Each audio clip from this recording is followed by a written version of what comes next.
Ladies and gentlemen, welcome back to the Indie Zone. My name is Kathy. Ever since Mr. Kohberger pled guilty last year in open court on July 2nd, 2025, members of the community have posed the rhetorical question: is there a possibility of a Kohberger versus Idaho appeal looming on the horizon?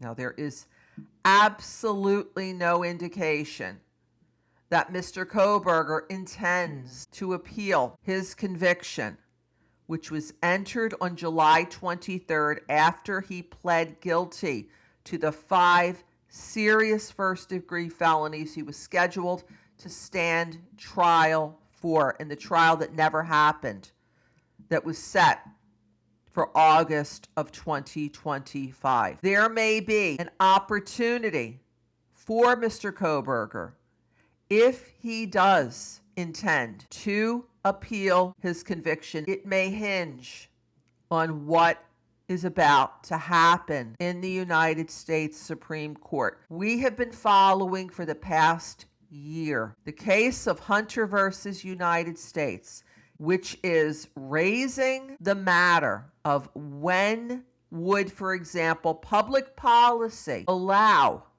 a defendant like Mr. Kohberger, who has given up all his appellate rights, which is what was contained in the plea agreement that he signed last year when he pled guilty under Garza, which Judge Stephen J. Hippler referenced at change of plea hearing last year.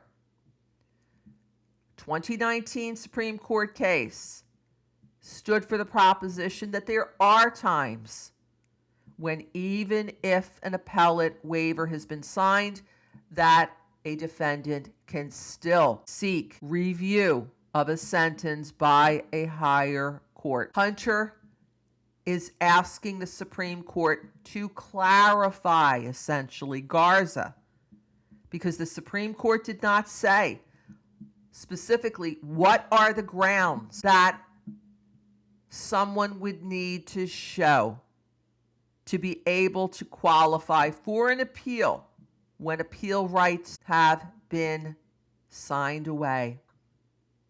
There are differing opinions amongst the United States appellate courts. Two that appear to be consistent are when a party can show ineffective assistance of counsel, or that the sentence they received exceeded what the statute was. For example, count 1, the burglary count in Mr. Kohberger's sentence. Statute says maximum is 10 years in prison. If, for example, he would have been sentenced to 20 years in prison for count 1, that might be an example where the statute maximum was exceeded. There has been some discussion that the Supreme Court might look at manifest injustice, contract law, other grounds to say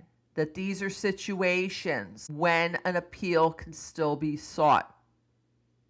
No one knows how the Supreme Court's going to rule. Mr. Hunter's case was one of just 73 cases selected for consideration by the Supreme Court this past year. Of the thousands that were submitted, it was one of just 58 where oral argument was granted of those 73. As of this time, June 17th, 2026, 20 cases remain pending with the Supreme Court. There has not been a final ruling as of yet. We are expecting one to come down within the approximate time frame of the next 2 weeks. We will continue to keep you posted as further developments arise in Hunter versus United States, which is poised to change the law in this country on appellate waivers. Until next time, thank you for joining us here today.